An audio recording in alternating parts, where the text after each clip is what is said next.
Quoi qu'il en soit, les salons de coiffure branchés voient leur clientèle masculine grimper en flèche. En fait, j'ai beaucoup de clientèle des hommes ici. Même son de cloche dans les centres d'épilation. Oui, on voit une augmentation de notre clientèle masculine, définitivement. L'homme peut le faire pour faire plaisir à son ou à sa conjointe, c'est un fait. Mais souvent, c'est l'homme qui prend la décision pour lui-même, c'est pour se sentir mieux dans sa peau. J'ai toujours aimé avoir une belle apparence, surtout pour le sexe opposé.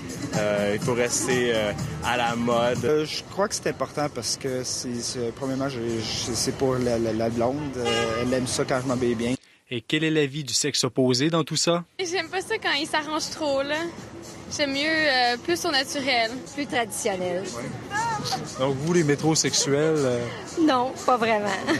Moi, j'aime bien les hommes qui prennent soin d'eux, mais j'aime pas que ça leur donne un côté efféminé. Je préfère les hommes moins coiffés et moins parfumés. Tu me comprends? OK. Je veux qu'ils sentent comme les hommes. Patrice Lavoie, TQS, Montréal.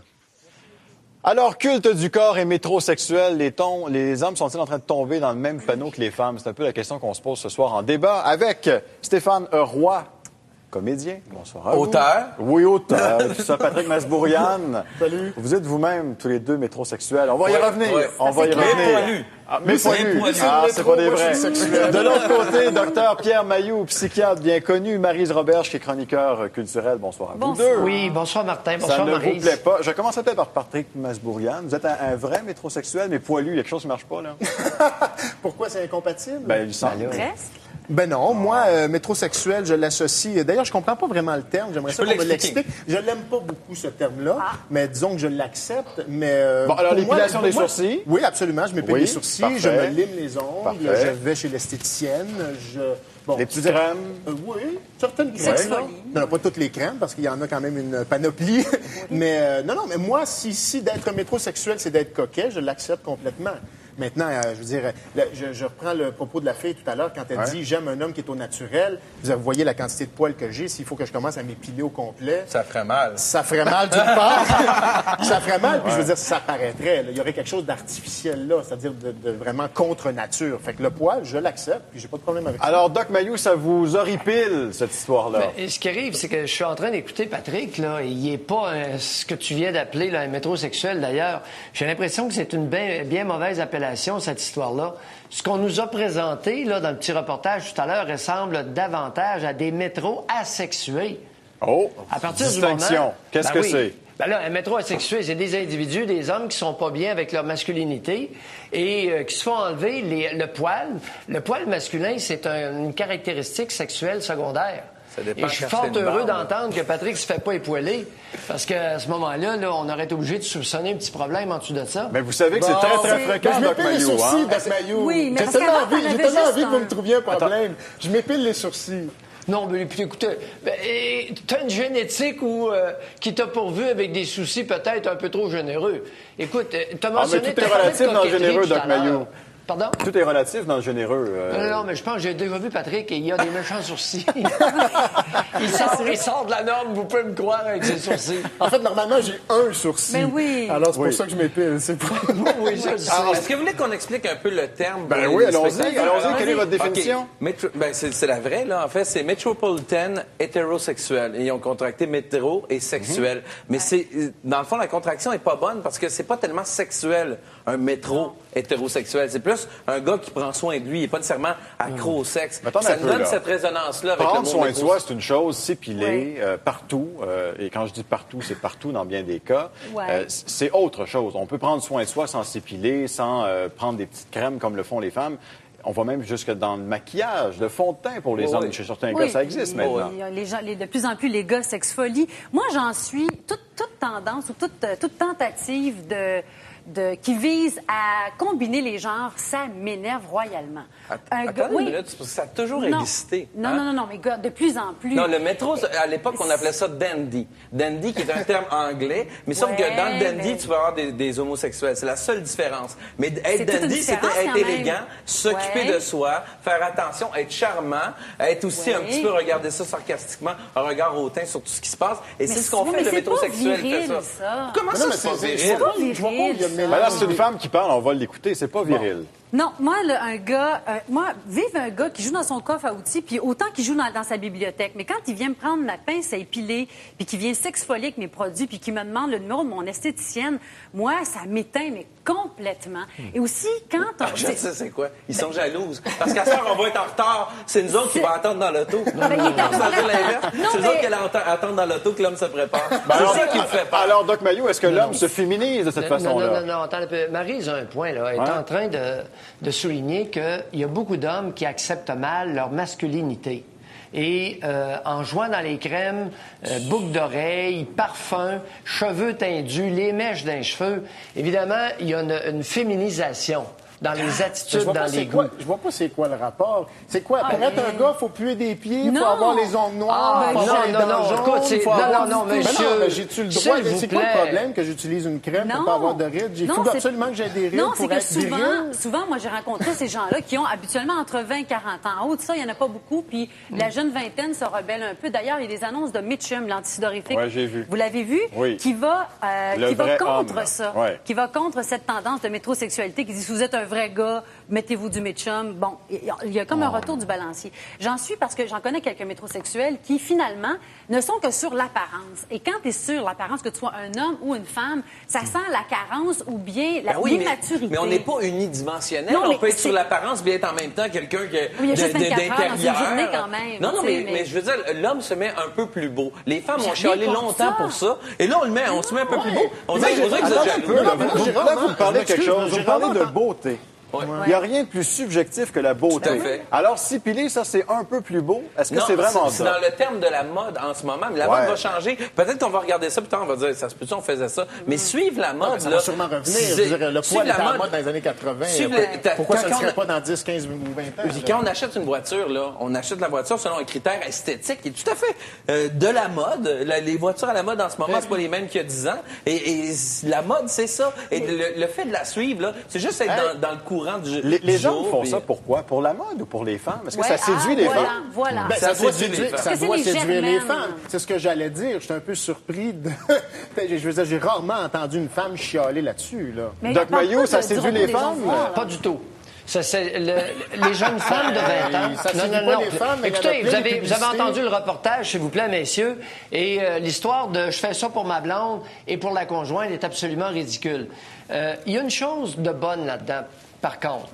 J'y vois l'expression d'un malaise important avec la masculinité. Et s'il vous plaît, venez pas me ridiculiser en me parlant des pieds sales, là. Un homme peut être masculin, être propre et pas verser dans vos gugus bidons. Alors, je suis d'accord avec vous autres, un homme, ça n'a pas besoin d'être sale. À partir du moment où un homme est propre, j'ai l'impression que cette histoire-là de métro asexué reflète une soumission au matriarcat beaucoup trop présent. Doc Mayou, écoutez ce courriel d'André de Québec. Pour faire plaisir à ma copine, je me suis rasé les jambes, la poitrine, les bras et tout. On ne sait pas c'est quoi le tout, mais on le suppose. J'avais l'impression de perdre ma... absolument. J'avais l'impression de perdre ma nature masculine en rasant tout. Je me sentais plus mal, mais ridicule. Oui, exactement. Mais le métrosexuel ne se rase pas nécessairement, là, comme Patrick en dit. Moi non plus, je peux vous montrer, ça me dérange pas. Écoutez. Il veut nous montrer sa part du festival juste pour rire. Lance-moi pas un défi. On fait ça. Sur le poids, je vais te battre. Mais je reviens au courriel, il y a quelque chose de contradictoire. Il dit « je me sentais plus mal ». Alors qu'il était rasé. Plus mal. Plus mal, là. En fait, j'avais un accent sur le mal. C'est ça. Donc, il était rasé et il se sentait plus mal. Donc, c'est un peu en opposition à ce que vous dites, le Doc Mayou. Tu fais l'amour avec un gars qui n'a pas de poids. J'aurais l'impression de faire un détournement de mineur, moi. Oh oui. Il me semble que... Non, mais ça m'intéresse pas mais c'est quoi, du tout. Des prépubères? Mais pas du tout, On revient aux prépubères, Doc Mayou, c'est ça? Oui, mais s'il y en a plein nos publicités, s'il y en a plein les émissions de télé-réalité, si tous les gars ressemblent à ça, il doit bien y avoir une raison. Allez-y, Doc Mayou, allez-y. Les filles doivent bien aimer ça. Effectivement, il y a un noyau de femmes de 20 ans qui se distinguent par le fait qu'elles ont une crainte de la masculinité et aussi une crainte surtout de la virilité. Elles doivent apprivoiser la virilité. Elles sont nombreuses à trouver bien de leur goût. Alexandre Despatie, par exemple, en étant qui court. C'est ça. Pas un poil, nouveau look, bien arrangé. À partir de 40 ans ou autour de la quarantaine, le goût change énormément. On aura avantage à étudier plus les comportements féminins et à déceler jusqu'où ce groupe de femmes-là et les homosexuels n'influencent pas indûment des hommes jeunes qui sont hésitants ou vacillants dans leur masculinité. Ah, mon Dieu, est-ce qu'on va jusque-là? Êtes-vous vacillant dans votre masculinité? Pas du tout, pas une miette. Et je peux dire quelque chose, c'est une question d'esthétique. Et si je regarde le Dr Mailloux, c'est pas une esthétique qui me plaît, ça. Hein? Moi, mon esthétique me plaît. Alors, moi quand une femme me regarde, je sens que je suis capable de la charmer. Non, mais il y a quand même ça. C'est une question de goût. On peut en discuter longtemps, là. Mais entre autres, il y a une affaire que je veux souligner, puis c'est important. T'es pas obligé de te raser pour être métrosexuel. C'est pas vrai, ça. Là, on peut parler de poils, si vous voulez, là. Mais c'est un autre sujet. C'est quoi les lunettes comme tu portes, les petites chemises qui frippent à la c'est d'être à la mode, d'avoir le goût d'être esthétiquement intéressant. Je pense que Stéphane l'a dit, j'aime bien prendre soin de soi. Prendre soin de son corps. Alors, t'as le goût de t'épiler. Je veux dire, c'est vrai, il a raison. Bon, c'est pas parce que vous avez adopté le style Cro-Magnon, Doc Mayou, qu'un gars n'a pas le droit de se raser. Doc Mayou, je vous laisse la parole. Non, mais je veux dire, il y a un gars... Ça fait 2 fois que vous l'attaquez sur son physique. Allez-y, Doc Mayou. Ce que je vous ai... C'est drôle, vous vous tenez à des réflexions fort superficielles.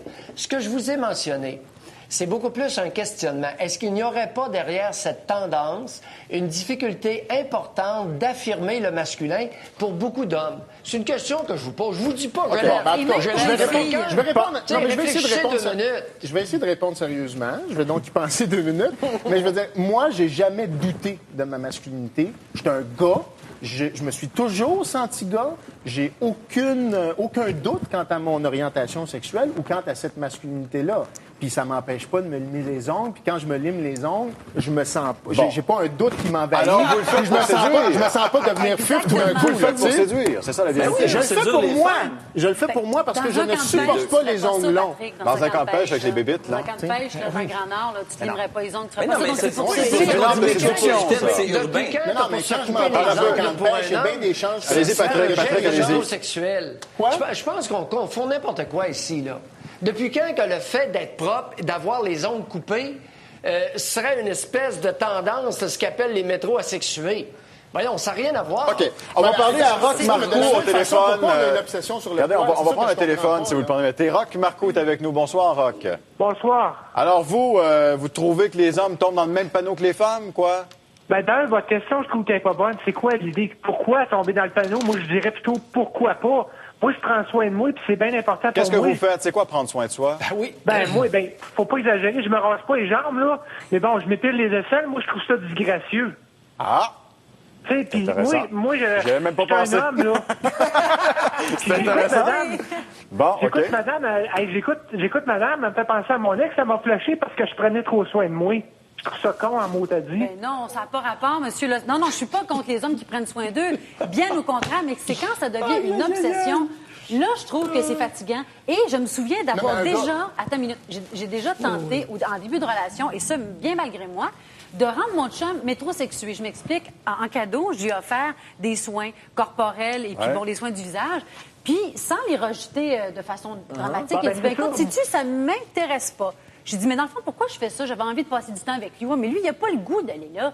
Alors, pourquoi j'aurais envie de le tirer la couverte sur mon bar? Ça ne tente pas. On jugerait un gars puis on chercherait des problèmes à un gars qui a le goût. Non, c'est pas ça. C'est quand c'est une obsession que là, vraiment... Quand tu parles de chaussures avec un gars, il me semble qu'il y a d'autres choses à faire dans la vie que de parler de tes crèmes puis tes souliers qu'un gars. Mais je trouve qu'on est arriéré. Merci, Roch. Je trouve vraiment qu'on est arriéré. Mais j'en reviens pas du discours. Depuis 1994, il y a ce terme-là, métrosexuel. Mais le côté dandy, ça a toujours existé. Des poètes élégants, à l'époque romantique, il y en avait plein. Rien contre ça dans les livres, dans la poésie. Mais c'est ça le terme. Moi, on s'entend pas sur le terme. C'est juste des gens qui prennent soin d'eux et qui sont élégants. Non, mais je veux bien, là. Monsieur me parle de s'épiler les aisselles. Oui, mais s'il aime pas ça, mais c'est d'autres choses, là. Non, mais s'il aime pas ça, avoir du poil en dessous. Allez-y, s'il aime pas ça, avoir du poil en dessous du bras, il a le droit d'être inconfortable avec son poil. Si vous avez écouté l'auditeur, là, qui vient d'appeler, il a mentionné, il dit, je m'épile les aisselles parce que je trouve ça disgracieux, du poil aux aisselles. Cet individu-là aurait avantage à se demander pourquoi Et comment c'est venu, cette tendance-là, cette idée-là de trouver du poil aux aisselles disgracieux? C'est ça qui est important pour lui. Je m'en fous qu'il se rase ou pas.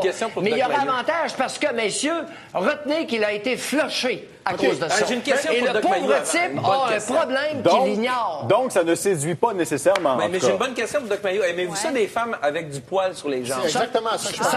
Écoutez, c'est exactement ça. Donc, ça veut dire, ce que je veux expliquer, c'est que c'est socialement, ça date d'il y a longtemps. L'être humain est porté à aller vers le non-poil. Puis là, on parle de poil, mais c'est pas le sujet, mais on va en parler. Le non-poil, pourquoi? Parce que c'est un signe qui nous ramène à une époque révolue. Et veut pas, l'humanité va s'en aller vers une société imberbe pour plusieurs raisons. Des raisons parce qu'on a des vêtements, on n'a plus besoin de poils. Ouais, puis pour plein de raisons. On verra et on sera pas là pour le savoir, j'ai l'impression. Il y a des masques On s'en va vers une société imberbe. Oui, à condition qu'on donne des estrogènes aux hommes. Alors, il y a raison, à condition qu'on féminise les hommes avec du tofu et toutes sortes d'aliments qui contiennent des estrogènes naturels.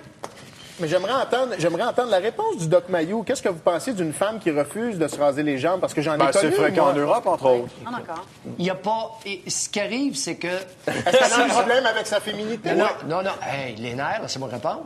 C'est que chez les femmes, vous avez des femmes qui ont un duvet et vous avez des femmes qui ont vraiment du poil, surtout les femmes avec des cheveux noirs, peuvent avoir une pilosité abondante sur les jambes. Et ça peut les indisposer par rapport à leurs congénères qui ont soit un duvet ou qui n'en ont pas ou presque pas. Mais est-ce que vous aimez ça, vous? Non, du gros poil noir sur les jambes d'une femme, non. Alors ça vient de où? Alors, c'est pas une question culturelle, sinon, et de mode, là, on vient à la mode. Non, c'est culturel. C'est que chez certaines, particulièrement chez certaines races, il y a une composante génétique là-dessus sur la pilosité. Oui, une composante génétique. Et chez certaines races, la pilosité chez les femmes va varier beaucoup. Comme la pilosité chez les hommes, par exemple, les Esquimaux n'ont pas de poils. Avez-vous remarqué que les Esquimaux ne se font pas la barbe? Ils sont moins virils. De façon génétique. Est-ce qu'ils sont moins virils pour autant? Non. Donc, vous venez de faire vous-même la preuve. Attends. Dans cette race-là, non. Mais lorsque vous avez, par exemple, dans d'autres races, c'est pas la même chose. Oui, mais là, c'est parce que là, c'est des points... C'est culturel, ça? Bon. Non, c'est pas culturel, c'est génétique. Je vais prendre un courriel intéressant de Sylvie Cloutier de La Prairie qui me dit « Il est temps que les hommes prennent autant soin de leur corps que le font les femmes. Nous aimons les beaux hommes qui prennent soin d'eux. » Elle me donne pas son âge, Sylvie, mais Sylvie, c'est dans la trentaine, généralement. Donc, ça plaît à certaines femmes. Peut-être pas à vous, Marie. Je suis allée, moi, en famille, en fin de semaine, au zoo de Granby. Et pas pour voir les singes poilus. Non. Alors, pour m'amuser avec les enfants. Et je remarquais, que c'est pas scientifique du tout, mais je remarquais, les gars dans la piscine à vagues, qui avaient du fun. Il y en avait des gros, des poilus, bref, toutes sortes de monde. Et sur le bord de la piscine, qui posaient quelques métrosexuels. Je me dis, mais ils ont-tu un peu de fun? Baignez-vous, dépeignez-vous, ayez de la graisse dans vos lunettes, c'est pas grave. On va faire on fait une petite pause, quelques secondes. On revient après, justement, cette pause de 2 minutes pour conclure ce débat. Est-ce qu'on devrait tomber, nous, les hommes, dans le même panneau que les femmes? On y revient dans 2 minutes. Au téléphone, on va parler à Stéphanie Morin. Vous aimez, vous, les hommes épilés, Stéphanie? Oui, mais on va s'en tenir à une légèreté d'épilation. Je parle pas de la totale, les jambes, les aisselles, tout ça. Mais moi, mon conjoint, oui, il trime les abdominaux, le chest. Puis... Et ça vous allume? Pas allume, c'est juste plus beau, ça les met plus en évidence. C'est vraiment plus agréable à toucher aussi. Et on rentre pas dans les détails, mais je veux dire, c'est toujours plus beau à regarder, je trouve, un chest, pas de poils, puis bon... Les détails, gardez ça pour après l'émission. Merci, Stéphanie, il est presque 23 heures. Doc Mayou, alors, je répète que ça s'appelait à des femmes. Oui, mais propos ridicules. Voyons, l'absence de poils sur la poitrine d'un homme met sa poitrine en évidence. As-tu entendu propos plus ridicules que ça? Amenez-moi n'importe quoi comme raison, mais pas une... Je comprends pas pourquoi ce propos-là est ridicule. Non, mais écoute. Ça doit mettre ses muscles en évidence. C'est ça. Tu sais, t'enlèves le poil, ça met les muscles en évidence. Allô? Par exemple, mais par exemple, si on vous rase, ça va mettre votre menton en évidence. Faites lever vos niaiseries. C'est ça qui veut dire, si on vous rase, ça met votre menton en évidence. C'est juste ça qu'elle veut dire. Peut-être que le monsieur avait beaucoup de poils. On va enlever 3-4 poils, ses abdominaux, j'ai chaud, ça va mettre les abdominaux en évidence. Les culturistes font ça, pourquoi vous pensez? Bon. Avez-vous déjà vu un culturiste? À l'occasion. Oui, d'ailleurs, la jeune femme qui a appelé Martin, je pense qu'elle semblait assez jeune. Elle n'a pas dit que ça l'allumait. Elle a dit qu'elle trouvait ça esthétiquement intéressant. Plus joli. Bon. Mais c'est là où on tombe, hommes et femmes dans un panneau. Le débat est terminé, mais juste pour votre information, 57 des gens ce soir ont dit oui, les hommes tombent dans le même panneau que les femmes en faisant ce genre de pratique-là. Alors, Doc Mayou, Marie, vous avez raison. Métrosexuel ou bien entre... Je sais pas, moi je suis correct avec mon crâne rasé. Il faut croire, j'ai pas de poils, on est correct. Merci à tous d'avoir participé au débat. Merci.